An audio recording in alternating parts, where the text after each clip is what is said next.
Hello ladies and gentlemen, my name is Dan and welcome back to Thrillville Off the Rails. It's been a while. Last year was the last time I did an episode of this, holy shit. I'm gonna be taking a minigame break before we go back to the official Let's Play. So, a couple episodes of these at least. We're gonna be doing some of the things I like to do, some of the little minigames we have. I'm gonna start off with first-person shooter games, I think. And we're eventually gonna hit all the minigames before we go back to the actual Let's Play. Yeah, we're gonna start off with Shoot Zone Hauntings, I believe. Yep. Sounds good. Now, by the way, this video is gonna be in 30 FPS for two reasons. One, I have to use Vegas because Premiere doesn't understand what two audio channels are. I don't understand why Premiere doesn't understand that. And two, it doesn't matter if this is in 30 FPS anyways, which, my Vegas renders much faster in 30 FPS as opposed to 60. But every first-person shooter game in Thrillville on the PC version is locked to 30 frames per second because I have absolutely no idea why.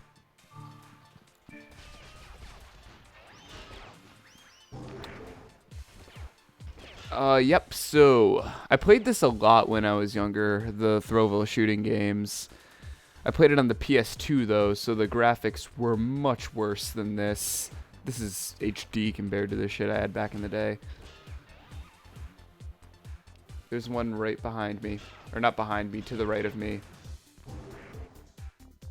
But anyways, this is Shoot Zone Hauntings. This is the first of the first-person shooter games. Although, I don't think that's the correct order for it. I'm pretty sure this comes later in the first-person shooter lineup.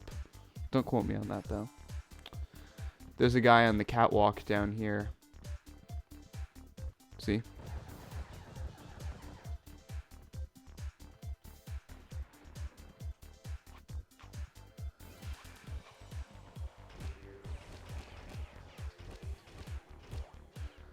Oh, what the hell? That guy glitched. There's really not much to talk about when it comes to this particular minigame. Aside from the fact that I keep getting relentlessly shot. I'm going to switch back to this one. This was my favorite game back in the day of the first-person shooter Thrillville games. It was just, you know, who didn't like playing first-person shooters back before, like, Call of Duty and everything ruined it? I'm gonna get a lot of crap for saying that, I know, but you may notice, I'm sorry, I can't speak today, that I'm collecting skulls and hearts too. The hearts are to restore your health, and the skulls are basically treasure that are meant to increase your score. I'm gonna try to get all of them, but if I run out of time, then don't blame me. Also, I don't know where every single bonus item is in all of the first-person shooter games. I'm just going to shoot that guy's arm off. That way I can go... Oh, I can't jump over here. I'm going to have to go across the bridge. If you shoot the arm off with the gun, then they can't attack you. I'm going to get the bow and arrow, crossbow, whatever it is. Because this is a one-hit KO for everything, as long as you get it. But unfortunately, it's also a one-hit weapon. You have to continuously reload it. See, like, I was from a distance, and that did some damage. If you're right next to them, it's a one-hit KO, though, so that's good. There's also a double gun over here, which I guess I'll use. Not as good as the bow and arrow, though. Or this thing. This thing's good, too. I don't know if this has an official weapon name. I'm actually going to leave this guy alive. I'm just going to shoot off the rest of his limbs. Oh, never mind. Screw that plan. Because I want to get the skulls I'm missing. The one skull I'm missing... which to get, you have to go up to the top floor. You see, I know where all the skull locations are in this map because it's relatively small, so everything's kind of congested. And it's on the windowsill down here, I believe. Yep. So I got the 5 out of 5 skulls. Time to make mincemeat out of the rest of these pumpkin head robots.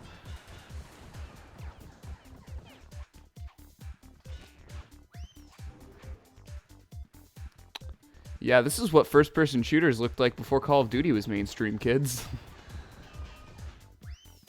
Their Call of Duty existed back when this game came out, but it was not nearly as, you know, mainstream as it is now.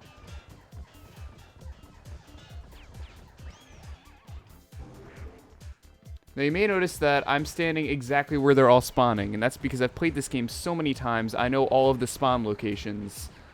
So chances are, if I... Oh! That took off much more health than I expected. Okay, that game ended early. I got all the skulls though, so I guess mission accomplished. I tried getting a heart. I got kind of greedy with my health. I tried going for a heart, but I wasn't able to get one. Shoot Zone Pirate Raiders is next. There's one particular gun that completely rapes all of them in Thrillville. It's actually not in this map. I don't know why I brought it up. It's the cannon from... Actually, the cannon in this map's not bad either, though.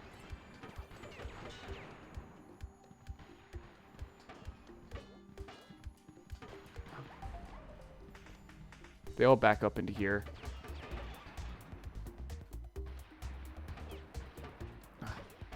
Sounds like Crash Bandicoot music. Am I the only one that thinks that? Alright.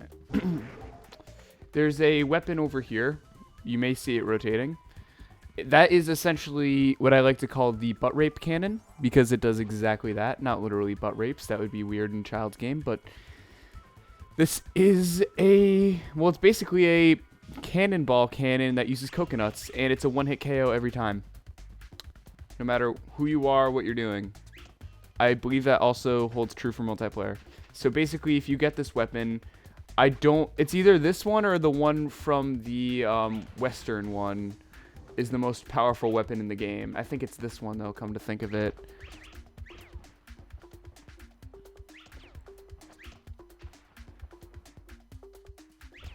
Also, you may notice that I'm not aiming down my sights. You can't actually do that in this game.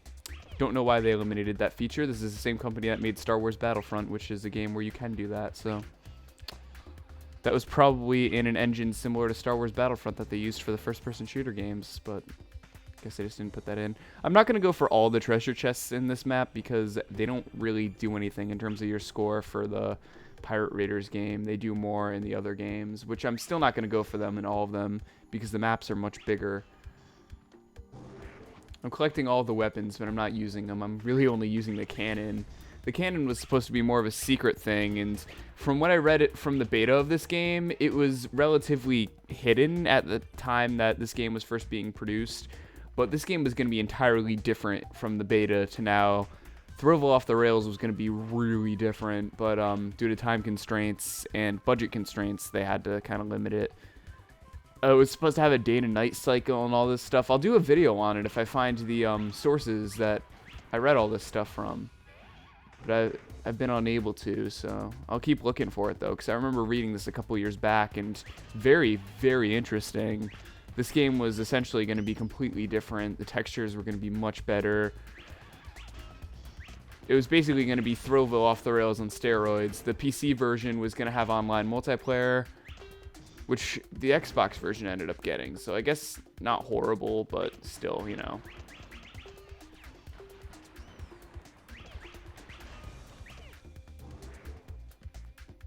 Yep. If you go in this end of the map, you can actually go on the pirate ship. Now, you may notice that fog, the green fog. I have absolutely no idea what that is. I want to say draw distance, but I have all the textures and everything turned on for this game up all the way, so I don't honestly know if that's what it is. It might be draw distance, I'm not sure. Everything seems to be rendered.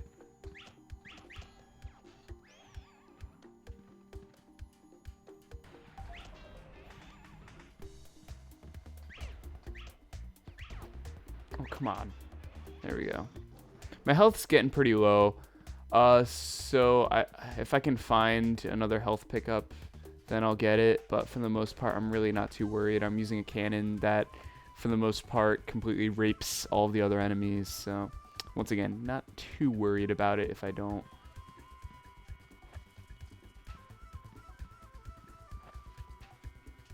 I think you can take fall distance in this game, which is something I did not just demonstrate. My bad. Where are those little bastards on the boat? Oh, they gotta be. I'm gonna have to split this into 2 episodes. It just occurred to me because I'm almost at 9 minutes already. So yeah, this is gonna be interesting. I'm gonna leave these relatively unedited, unlike my other Let's Plays. I've been editing them recently. So, oh! I died. I only got 2 stars with that one, surprisingly. I got 4 out of the 5 bonus items. So yeah, that's going to be it for this episode. Join me on the next episode when I look at possibly the rest of the first-person shooters, depending on how many there are. So we have to look at Robot Invasion, and I think the Wild West one. I think that's it. Yeah, Wild Frontier. So yeah, join me next time for Shoot Zone Robot Invasion. I'll see you then.